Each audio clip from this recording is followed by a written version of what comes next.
सत्येन ब्रह्मचर्येण सर्वदा श्रवणं मतम अशक्यात्मा खलु बुद्धियो विशेषेत सुखात्। गया। इस कथा को सुनने के लिए सत्य होना चाहिए, इस कथा को सुनने के लिए संयम होना चाहिए, इस कथा को सुनने के लिए ब्रह्मचर्य होना चाहिए।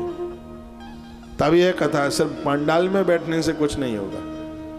दिन में कथा सुन करके जाएं, रात को पौआ लगा लें, क्या होगा उस कथा से? हैं? दिन में कथा सुन करके जाएं और शाम को उल्टा पुल्टा खा लें, क्या होगा उस कथा से? कथा में संयमित जीवन होना चाहिए। स्पष्ट लिखा है, सत्येन ब्रह्मचर्येण सर्वदा श्रवणं मतम।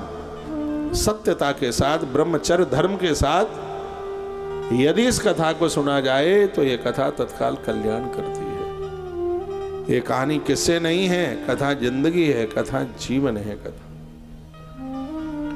और भागवत जैसा पवित्र ग्रंथ जिस कथा को सुनकर के 18 पुराणों की कथा सुनने का फल प्राप्त हो जाता है, यह श्रीमद् भागवत की महिमा है। लिखा है, यत् फलम नास्ति तपसा ना योगेन समाधिना अनायासेन तत्सर्वं सप्ताह श्रवणान् लभेत्। का समाधि लगाने पर भी, बद्रीनाथ में वास करने पर भी शायद उतना फल ना मिलता हो जितना कि व्यक्ति भागवत की कथा सुनकर अपने जीवन को बदल लेने पर जितना फल प्राप्त कर लेता है। कथा के माध्यम से जीवन बदलना चाहिए तो उसको एक नियम पूर्वक कथा को सुना जाए तो कथा बड़ा प्रभाव दिखाती है। तत्काल नारद जी ने पूछा, है बताइए कि इस कथा के सुनने से क्या किसी का जीवन बदला है? के विशुद्धन्ते वदन्तु मह्यं सप्ताह यज्ञेन कथा मयेन। इस कथा से कौन कौन से पाप जल जाते हैं? तब सनत कुमारों ने क्या कहा? तो बोले, तुम्हें तो प्रश्न करना भी नहीं आया। ये मानवा पाप कृतस्तु सर्वदा सदा दुराचारता विमार्ग। किसी व्यक्ति से धरती के सगरे पाप हो गए हों, वो पापी व्यक्ति भी यदि कथा महारानी के चरणों में आ गया है तो भागवत की कथा इतने जघन्य बड़े से बड़े पापी के पापों को धो करके रख देती है। ये भागवत की महिमा है अपने आप में। तालियां कुछ ज्यादा तो नहीं बज गई? गलतियां अनजान में बहुत हुई हैं, श्रीमद् भागवत जी की शरण में आ जाइए। लेकिन ऐसा नहीं है कि 31 तारीख तक कथा सुन गए और 1 फरवरी से वही काम शुरू कर दें जो पहले कर रहे थे। जैसे हरिद्वार का हाथी गंगा जी नहा करके फिर धूल उड़ा लेता है ऊपर, फिर डालता है, पहले नहाने जाता है। हरिद्वार का हाथी बड़ा अद्भुत है, शाम को जाएगा गंगा जी नहा के आएगा, खूब नहाता है मल मल के, फिर लौट के आएगा तो सूंड से उठा करके फिर धूल अपने ऊपर डालेगा। ऐसा आप भी करते हैं, पहले खूब बाथरूम में घिस घिस करके नहाते हैं, फिर पाउडर छिड़केंगे तो क्या करते हैं? हाथी की धूल ही तो डाल रहे हैं, मुंह पर लीपा पोती करने में लगे। इतनी लीपा पोती करने के बाद भी मुंह बंदरिया जैसा लगता है। ये देख लो, 25,000 रुपया लगते हैं डेकोरेशन में। डेकोरेशन करके फिर ऊपर से कुछ पानी की बूंदें गिर जाएं ऊपर से, हाँ फिर देखो फिर सकल सूरत। मैं इस पवित्र व्यासपीठ से निवेदन करना चाहूँगा, आप सुबह समय से जागते हैं और समय पर सो जाते हैं और भगवान का भोग लगा करके सात्विक शाकाहारी ही आप भोजन करते हैं। आपके पास इतना सौंदर्य है जितनी सुंदरता चंद्रमा के पास में, उतना सौंदर्य आपके पास। आप दमकते हैं, आप चमकते हैं। हाथी नहाने के बाद में ऊपर धूप डाल लेता है, आप भी नहाने के बाद में, स्नान करने के बाद खूब घंटों घंटों लीपा पोती चलती है। कहीं फिर शादी विवाह में जाएं तो फिर तो 1000 बारातियों में सबसे अव्वल आप ही लगने चाहिए। सबसे बढ़िया मलूक तो गोरे पीले आप ही लगने चाहिए। इतना सज के टाई बांध के गले का फंदा 10 बार देखेंगे कैसी लग रही है, फिर घरवाली को पूछेंगे कैसा लग रहा है, फिर ड्राइवर को भी पूछता है कैसा लग रहा हूँ, वो भी कह देता है। चमचा है ना, वो भी कहता है साहब क्या बताएं, ऐसा लग रहा है दूध के डिब्बे में से निकाला गया। मुझे पूछें तो मैं बताऊं कि कैसे लग रहे हैं। तो सुधर गए हैं, अपराध छोड़ दिए, तो भागवत कहती है यदि तुम द्वारा नहीं करते हो तो मेरी जिम्मेवारी है, सगरे पापों को जला करके राख कर दूंगी। भागवत महारानी कहती है। लेकिन ऐसा नहीं है कि जब तक कथा चल रही है तब तक तो प्याज भी नहीं खाएंगे, तुम जाओ ना तो फिर हम देखते हैं आमलेट का स्वाद फिर क्या है। मत करो ऐसा। आपके घर में भगवान बैठे हैं, घर की तुलसी को सूखने मत दो, घर के धर्म को मुरझाने मत दो। ये तब होगा जब हम सात्विक बनेंगे, शाकाहारी बनेंगे। ऐसा जीवन जीने की जरूरत है। प्रसंग आगे बढ़ा रहा हूं। कायेन वाचा मनसापि पातकं नित्यं प्रकुर्वन्ति सठा हटेन हि परस्वपुष्टा मलिना दुराशया सप्ता यज्ञेन कलहु पुनन्ति ते।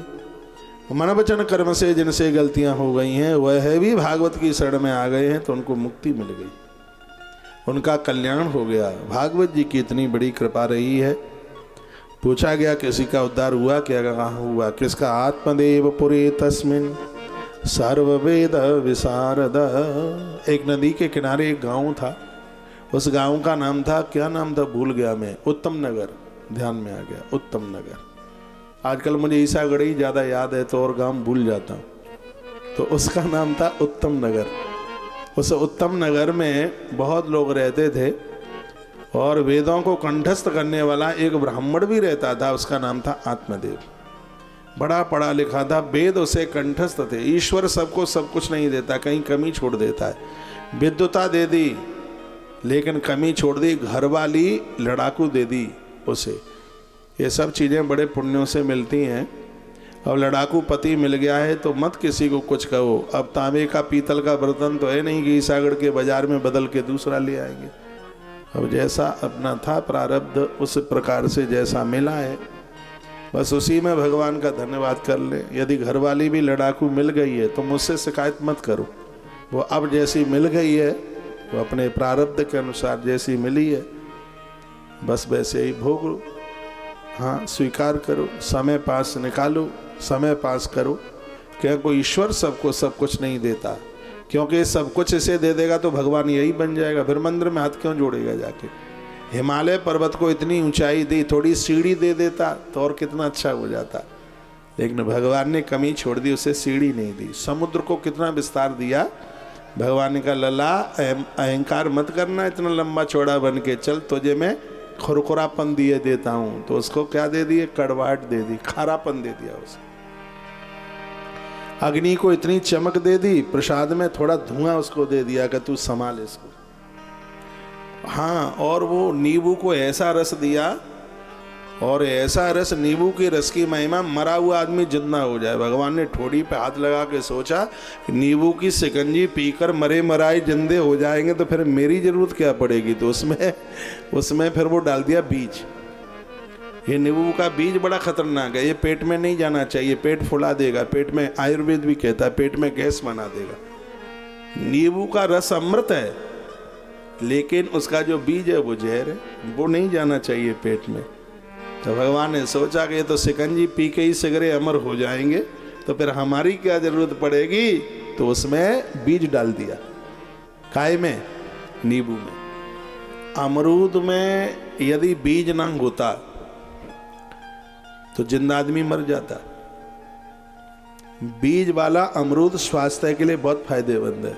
उसको भून करके खाइए, पेट के तंत्र की सारी बीमारियों को बाहर कर दिए। इन दिनों में बहुत फायदा करता है। तो उसको आग में भून करके, कंडे वाली आग में, देखो कैसे भूना जाएगा। एक सूती कपड़ा उसको भिंगा लो, भिंगा लिया, थोड़ी सी उसमें मिट्टी लगा लो, लगा लिया, बाल लगाना नहीं तो अंदर फिर वो ही सब मर जाएगा मिट्टी से। फिर उसमें अमरूद रखिए, कपड़ा बांध दीजिए, फिर जैसे बाटी पकाते हैं ना उसमें आग में, ऐसे उसको रख दीजिए। जब वो भुलभुला जाए, यानी ऐसे पिलपिला हो जाए, फिर उसको निकालिए, फिर उसको पोंछ लीजिएगा, पानी में डालिए, उसको वैसे ही कपड़े से साफ कीजिए, फिर उसको हाथ से ऐसे लेकर के ऐसे दबोच दीजिए, काटिए मत उसको चाकू बाकू से, इसको ऐसे फोड़िए और फिर आप उसमें हल्का सा काला नमक डाल करके, सांवला वाला नमक, तो फिर उसको आप खाइए, पेट दुरुस्त हो जाएगा। लीवर किडनी के लिए बड़ा फायदेमंद है। इसका जो बीज है वो बहुत ज़्यादा गुणकारी है, यही पेट के तंत्र को मजबूत कर देता है। लेकिन भगवान ने बड़ी कृपा करी है, कहाँ उसे क्या देना है ये उसको समझदारी है। नहीं तो लंगूर के हाथ में अंगूर दे दिया जाए तो फिर तो वो, हाँ, लंगूर के हाथ में अंगूर, जो उसके अधिकारी नहीं है और जो चीज उसके हाथ में दे दी जाए है। अब बंदर को चाकू दे दोगे तो नाक तो काट ही लेगा वो। तो भगवान को बड़ी समझदारी है, उसे पता है कि मुझे क्या देना है, इसलिए उसके बनाए हुए विधान में कभी रोया मत करो। उसने अपने हिसाब से जो बनाया है वो ठीक बनाया है।